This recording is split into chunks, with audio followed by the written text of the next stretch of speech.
To adjust the paper size, you need to change the length and width of the guide plate to align the paper. When adjust the guide plate, please beware the fixed lock. Ensure that the loaded paper does not exceed the maximum level indicator. To set up the A5 paper, you need to change the length guide plate to the A5 position. Fan the sheets slightly to separate them to load smoothly, particularly with the new paper. Please note that you place the paper with the print side facing up.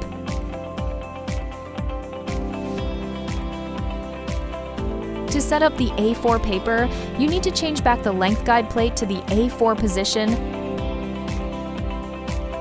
and also fan the sheets slightly to separate them to load smoothly in the cassette.